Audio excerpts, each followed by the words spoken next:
Hello guys, हमारे इस नए ब्लॉग में आप सबका स्वागत है। यहाँ पर हम ये दाल लेके आए थे बाज़ार से 2-3 दिन पहले। बहुत ज़्यादा काम की वजह से इसे हम डब्बा में रख नहीं पाए थे। आज सोची खाना बनाते बनाते सब कुछ रख लेती हूँ, क्योंकि पूरा दिन तो काम ही में निकल जाएगा, टाइम ही नहीं मिलेगा। और इधर मेरा चावल चढ़ा है, यहाँ पर सोयाबीन दे दिए हैं उबलने के लिए। जब तक सोयाबीन उबलेगा तब तक हम बैंगन टमाटर प्याज काट कर रख लेंगे। मसाला भी हम पीस लिए हैं। सोयाबीन को हम ठंडे पानी से धो लेंगे। धोने के बाद फिर इसको हम भून लेंगे नमक हल्दी डालकर। आज मेरा खाना 9 बजे के अंदर ही बन जाएगा, क्योंकि हम सुबह में ही उठ के जल्दी हम चढ़ा दिए थे। बाद में हम अपने बाबू के लिए सेरेलेक्स बनाकर खिला देंगे, और उसे दवाई भी पिलाना है, क्योंकि 2-3 दिन से उसको हल्का हल्का बुखार आ रहा है। अभी मम्मी के पास खेल रही है। तब तक हम चाय भी पी लिए, और हल्का सा हम थोड़ा सा नाश्ता भी कर लिए हैं, क्योंकि बाद में टाइम नहीं मिलेगा। हम खाना बनाते बनाते ही चाय नाश्ता वगैरह हम खाना बनाते ही कर लें, क्योंकि बाद में बहुत ज़्यादा टाइम हो जाता है और फिर खाना भी नहीं खा पाते हैं। इसीलिए हम उसी टाइम हम खा पी लेते हैं। थोड़ा सा जो भी खाना हो, चाय बिस्किट वगैरह जो खाना होगा हम खा लेते हैं। यहाँ पे हम सोयाबीन को डब्बा में रख देते हैं। उसके बाद फिर गर्म पानी दे के सोयाबीन वगैरह हम उबाल के रख लेंगे। खेत से तोड़ के हम लाए थे। आज बैगन, एक ही बैगन टूटा था, तो इसीलिए हम सोचे कि इसको हम फिर कहाँ पे मिलाएंगे, तो इसी में हम डाल देते हैं। सब्जी में एक ही था। उसके बाद ये छोटा छोटा टमाटर है, ये बहुत ज़्यादा ही खट्टा टमाटर होता है, तो ये 4-5 टमाटर हम तोड़ लिए थे।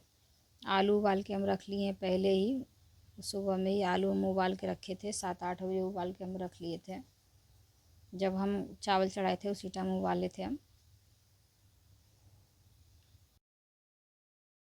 हाउस वाइफ को सुबह में उठना पड़ेगा, तभी घर का सारा काम होगा और अपने लिए भी टाइम निकाल पाएगी, क्योंकि सारा दिन इसी तरह बैठे रहने से काम नहीं चलेगा। अगर काम करना है तो सुबह में उठना पड़ेगा, जल्दी जल्दी अपना काम करके खाना पीना बना के सब ख़त्म कर लो। उसके बाद सारा दिन टाइम है तुम्हारे पास, अपना बैठ के जो मर्जी हो सो कर सकती है। सिलाई करना है सिलाई, जिसको पढ़ाई करना है वो पढ़ाई, जैसे वैसे कर सकती है। अगर ये सोचेगी कि हम खाना बनाएंगे, बाबू है मेरा, ये सब करेंगे, तो टाइम नहीं मिल पाएगा। इसलिए जो भी टाइम मिले उसमें अपना काम जल्दी जल्दी काम करके ख़त्म करना ही पड़ेगा। हम सुबह में यहाँ पे 7 बजे हम खाना चढ़ा दिए थे। उसके बाद फिर यहाँ पे मेरा खाना 9 बजे के लगभग बन जाएगा। बनने के बाद फिर बाबू को हम सेरेलेक्स वगैरह खिला पिला के, उसके बाद फिर उसको फिर नहला के तेल उल हम लगा देंगे। उसको लगाने के बाद फिर दवाई पिला के वो सो जाएगी थोड़ी देर के लिए। तब तक हम फिर दुकान पे चले जाएंगे। दुकान पे आने के बाद फिर मम्मी लोग को खाना देंगे, हम भी खाना खाएंगे। 1 घंटे अगर ब्लाउज़ सिए हैं तो एक ब्लाउज़ मेरा सिल गया है। अगर दुकान पे नहीं जाएंगे, टाइम बचा हुआ है, घर में ही बैठे रहेंगे तो फिर नहीं हो पाएगा। इसलिए हम दुकान पे चले जाते हैं। वहाँ पे 1-2 ब्लाउज़ जो भी सिलना होगा सिल लेंगे। अगर कटिंग करना है तो कटिंग हम कर लेते हैं, क्योंकि जब टाइम बचा हुआ है तो हम फिर काम कर लेते हैं। टाइम अगर नहीं बचेगा तो फिर हम कैसे कर पाएंगे। इसलिए बीच बीच में मेरी बाबू भी आ जाती है दुकान पे, तो उसको भी लेना पड़ता है। इसीलिए हम जब भी टाइम मिलता है हम चले जाते हैं दुकान पे। मेरा दुकान घर के पास ही है, ज़्यादा दूर नहीं है। इसलिए हम दोनों काम मेरा संभल जाता है, घर का काम भी हो जाता है और दुकान भी मेरा हो जाता है। दिन में 2-3 ब्लाउज हम सिल सकते हैं। अगर मेरी बाबू सही से सोई रही या फिर खेलती रही है तो हम 2-3 ब्लाउज हम सिल लेते हैं। अगर उठ जाती है बीच में तो फिर सिलाई नहीं हो पाता। इसलिए हम थोड़ा टाइम दे के फिर रात में भी हम सिल लेते हैं।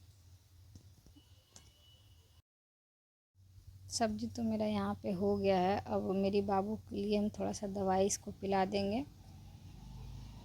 दवाई मेरी बाबू पी रही है यहाँ पे। ये भूख का दवाई है, तो इसको भूख ही नहीं लगता है, तो ये दवाई इसको देना पड़ता है दोनों टाइम। इतनी पतली हो चुकी है, इसका कोई पता ही नहीं है।